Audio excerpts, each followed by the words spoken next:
मित्रो नमस्कार. सांगली तक मराठी न्यूज चॅनल मध्ये आपलं स्वागत. आज आपण वाटेगाव येथील ज्योतिर्लिंग नगर या भागामध्ये आहोत. याचं कारण असं, तुम्ही आता माझ्या पाठीमागे पाहू शकताय, कित्येक झाडांची कत्तल इथं करण्यात आलेली आहे. नेमकी कत्तल करण्यामागचं कारण काय हे तसं अस्पष्ट आहे.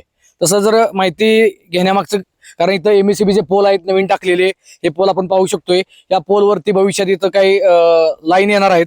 या लाईन येण्यासाठी किंवा त्याची भविष्यातली काळजी घेण्यासाठी यांनी वृक्षतोड केली असा प्रथम दर्शन तर इथं दिसतंय आपल्याला. पण वृक्षतोड करणं तिथं गरजेचं आहे का?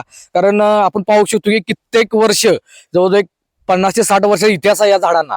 आणि ही झाडं जर आपण अशी तोडत असेल तर खरंच दुर्दैवाची गोष्ट आहे. कारण आपण पाहतोय की किती मोठा आता दुष्काळ आहे. दुष्काळाची नेमकी कारणं काय आहेत? कारण बहुतांश ठिकाणी वृक्षतोड होते, त्यामुळं आपल्याला बऱ्याच घटनांना सामोरं जावं लागतं. कारण ही जी झाडं आहेत, ही झाडं वडलोपारची झाडं, यांनी कित्येक ऊन वारा पावसाळा खाल्लेला आहे. त्यांनी सावली देण्याचं काम केलेलं आहे. कारण आपण पाहू शकतो की आता किमान इथं 7 ते 8 झाडं मोठी लिंबाची जी चांगल्या दर्जाची इथं सावली देण्याचं काम करत होती, या झाडांची वृक्षतोड केलेली आहे. आपण आता माझ्यासोबत पाहू शकताय इथं आता कसे ढीग आहेत ते, या आपण पाहू शकतोय.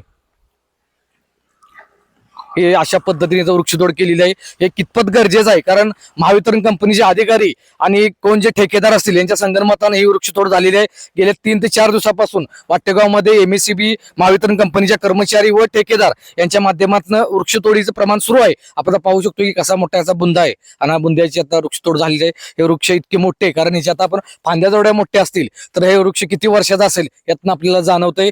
नेमकी वृक्षतोड करण्यामागची कारण काय, नेमकं का वृक्षतोड केली हे तसं अस्पष्ट आहे. कारण वृक्षतोड पेक्षा वेगळी काही भूमिका घेऊ शकली असते, वेगळा काही इथं पर्याय शोधू शकले असते.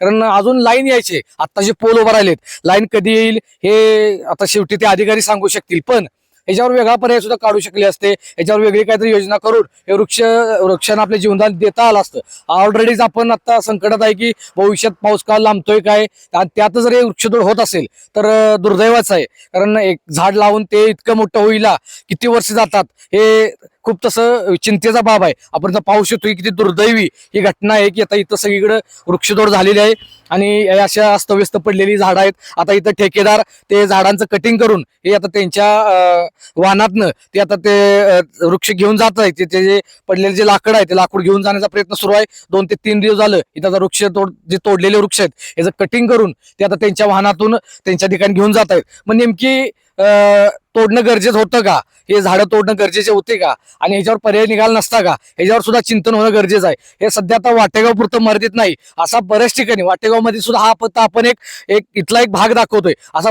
गावामध्ये बऱ्याच ठिकाणी हे वृक्षतोड करायचा प्रयत्न सुरू आहे. किमान वृक्ष जर एवढी मोठी असतील, त्यांच्या महावितरण कंपनीच्या त्या लाईन ज्या गेल्यात, त्या लाईनना विद्युत पुरवठा करणाऱ्या लाईन ज्या गेल्यात त्याचा अडथळा होत असेल तर किमान त्याच्या ढाप्या तोडून किंवा अजून काही पर्याय करून जर वृक्ष वाचवता आले असते तर खूप बरं झालं असतं. कारण हे वृक्ष औषधिक आहेत.